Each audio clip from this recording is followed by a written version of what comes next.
Chapter 11.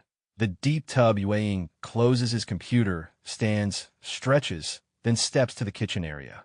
Taking some sweet bread from the counter and 2 cartons of sweet Thai tea from the refrigerator, he turns back to the sofa.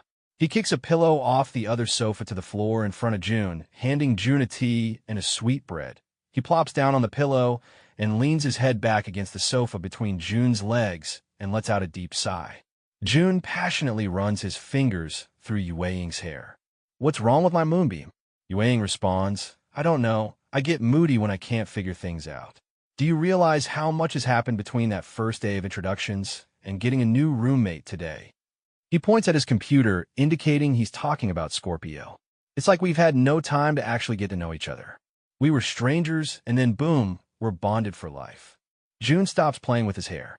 Yue quickly says, "I'm sorry, that didn't sound right. I didn't mean for it to sound negative." June says, "I know you didn't. My own emotions have been maxed out all week.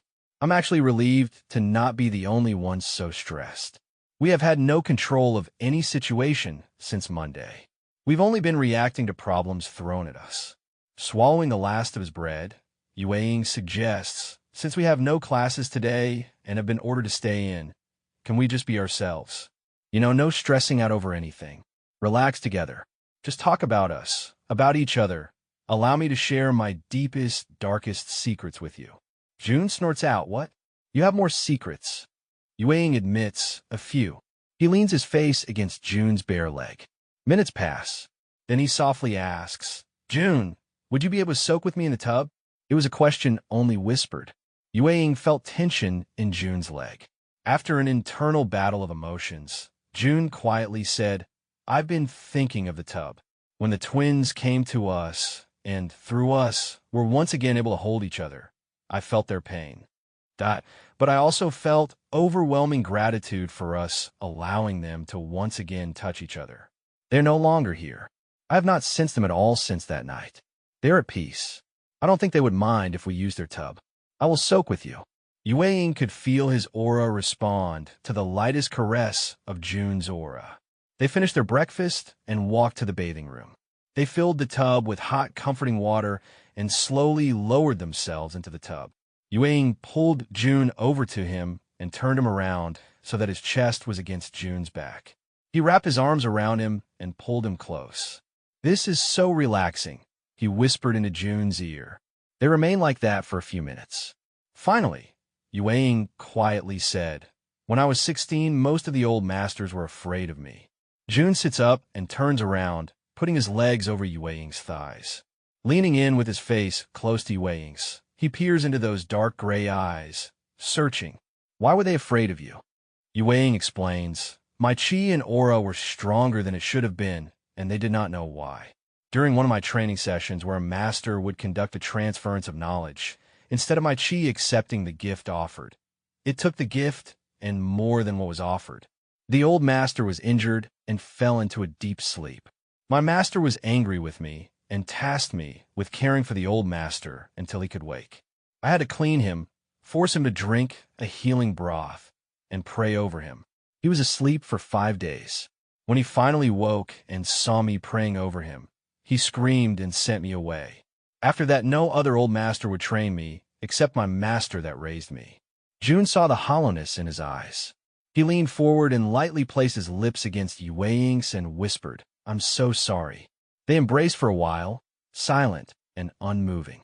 Yue finally said, "One night my master and I were in the crypt below the temple where all the old masters were buried. It was about 2 years after the old master came out of his deep sleep. While chanting the prayer to the old ones with my master, I suddenly fell quiet and began to cry. My master turns to me. I look at him and ask, 'Do you hear them?' He doesn't answer. He grabs me by the arm and drags me up the steps out of the crypt. Once in his quarters, he looks at me with fear in his eyes and forbids me from ever going into the crypt again. 'But you went back and didn't you? I see the guilt of it in your eyes.' A single tear runs down Yue's cheek. June kissed the tear and held him tight. My master told me that no one has been able to feel the presence of the old masters in the crypt for over 300 years. The last master to feel and hear what I did became the high priest over the temple. Since his death, there has never been a high priest. There has never been another to feel and hear the old masters. I have no desire to rule over others, and I never will, but I could feel them calling to me over the following months. Late one night, I made my way into the crypt alone. I was being pulled into its deepest caverns by a low chanting I could feel in my mind. I came upon a round room with the wrapped remains of 10 old masters in a sitting position equally spaced around the circular wall and facing the center of the room. I was unaware that I had removed my clothes and was sitting cross-legged in the center of the room. The chanting was vibrating from the floor and up through my body. It was the ancient language, and I was suddenly filled with its understanding and began to chant along with the sounds in my mind. I could feel my aura expand to fill the entire room. I was not afraid. I was at peace. I don't know how long I was there. When the sensation of the chanting faded and became silent, I rose and dressed. I no longer could hear or feel the old masters in the crypt. I walked back through the crypt as if I was walking a familiar mountain trail. When I emerged from the crypt, all of the masters were naked, sitting in a semicircle in deep meditation around the entrance to the crypt. They all looked at me, but remained silent. I could feel their gaze upon my aura. Looking down at myself, I saw my aura was that of a rainbow after a spring shower. The colors swirling around me. I pulled it into me and locked it away. The silver of my moonlight aura pulsed and brightened. I took control of it with my chi and let it gently flow over the masters. When their expression of fear turned to one of peace, I released them. I walked forward and they parted from me. I went to my quarters, removed my clothes, and fell into a deep sleep. 3 days later, when I awoke, my old master was chanting a prayer over me. Without a word, he helped me sit up and gave me broth to drink. He did not speak to me. He quietly left my quarters.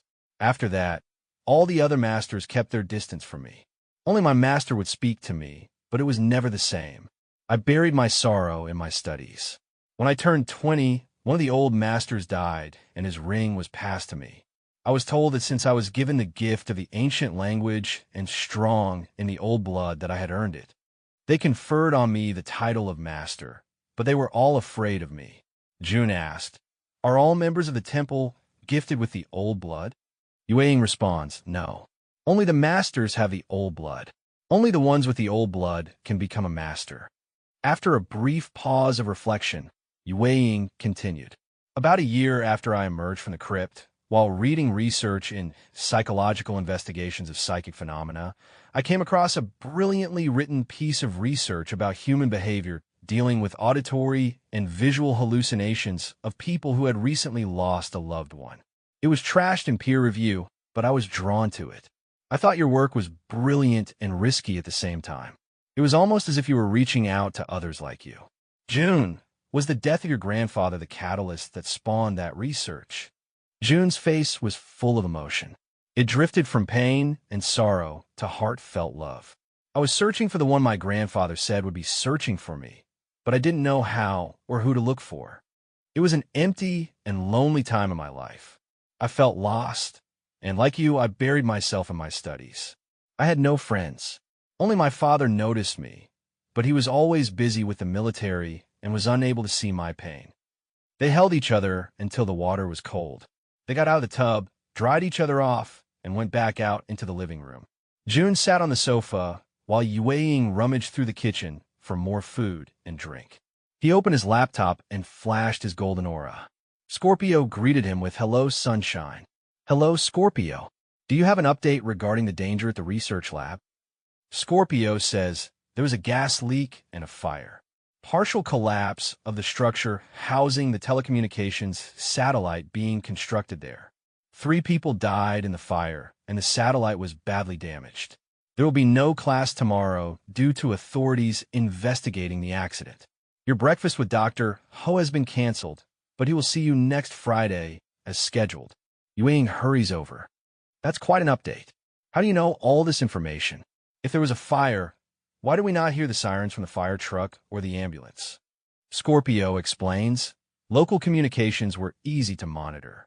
You received updated text from administration. Dr. Ho or his secretary sent you an email regarding the cancellation. I responded for you with a courteous acknowledgement. It was necessary that your private time be uninterrupted, so I reactivated the receiver and programmed it to act as a sound dampener for this apartment. It only dampens the noise. If you had been listening, you would have heard the sirens, but distantly. Wei looks at June. Now this part I can get used to.